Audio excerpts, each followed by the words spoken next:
Президент айтмакчы, шайлоо чукулдаган сайын сунушталган мыйзамдарды кароонун ордуна ири өнөктүк менен алып бурушуп калган депутаттар бүгүнкү жыйынга жабыла катышты. Башка күндөрү залдан бирин серин гана эл өкүлүн көрөсүң. Парламенттин жыйынында өкмөттүн курамына кошулган вице-премьер-министрлер Эркин Асырандиев, Акрам Мадумаров жана өзгөчө кырдаалдар министри Замирбек Аскаров ант беришип, кызматка толук киришти. Кыргызстандын элине кызмат кылууга ант беремин.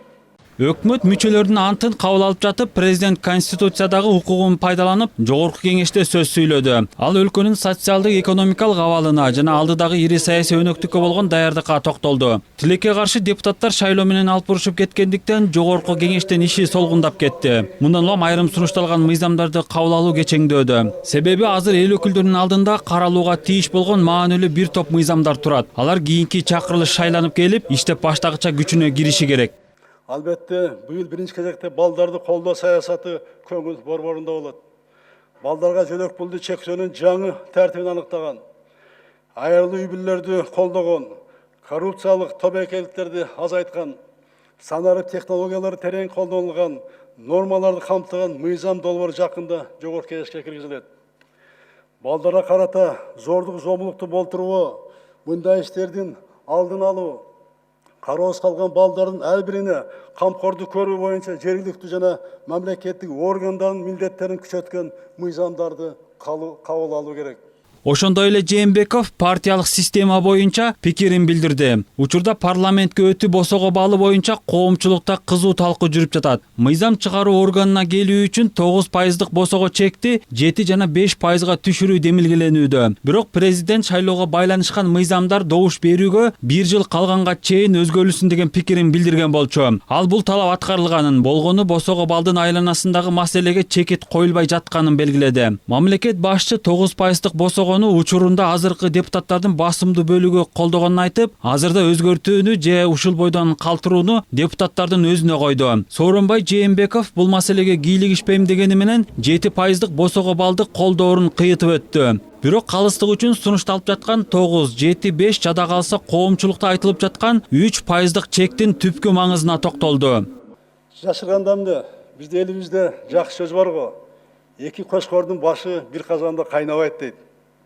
Bizde mına ушундайлы, ар бир саясатчы өзүн лидер катары тааныйт. Биздин бирлештирүү боюнча биздин саясатчыларыбыз эртерээк болоорун мына көрсөттү. 7% бул биз басып өткөн сыноодон өткөн жол. Азыр пайыздык босого боюнча мыйзам долбоору талкууланып жатат. Депутаттар терең талкуудан өткөрүп, жет өлчөп бир кезет деп ойлойм. Бирок 5%ды демилгелеп жаткан депутаттардын тобу 7% босого бал президент менен макулдашылып сунушталды деп эсептешет. Эгер бул колдоо тапса, анда айрым шайлоочулардын кызыкчылыгы корголбой калышы ыктымал. Ошол эле учурда парламентке капчыгы калың, жалаң гана акчалуулар келери бышык. Анда жаштарга мүмкүнчүлүк беребиз деген илгери үмүт курулай сөз бойдон калат. 5% босого бал менен шайлоого жарамдуу адамдардын бардыгынын жогорку кеңешке келүүсүнө мүмкүнчүлүк ачылат дегени менен жаштарды бетке кармап, өз кызыкчылыгын коргогон жагдай түзүлөт деген пикирлер дагы жок эмес. Эгерде 140 000 адам бир партияга добуш берип өтпөй калса, булардын депутаттар жок болуп калабы. 140 000 шайлоочу деген бул жашы жеткен активдүү жарандар. Эгерде жанагы 7%дын колдоочулары ушуну эсептебейлик десе, анда эсептеп эле койсун анда. Мен депутат болбосом деле пикиримди өзгөртпөйм. 5% болуш керек. Ал эми мындай сабызды кагыштырып, бирөө менен жаманып деген жаштарды тартыш. Кантип жаштарды шайлайбыз? Башкача шайлай албайбыз да. Эгерде босогон төмөндөтпөсө, анда жаштар өтпөйт парламентке. Карыганда акча топтогондо парламентте орун сатып алат, ошондой өтөт да. Андан жаштыкты жоготот да. Акыл эси башкача болуп калат да.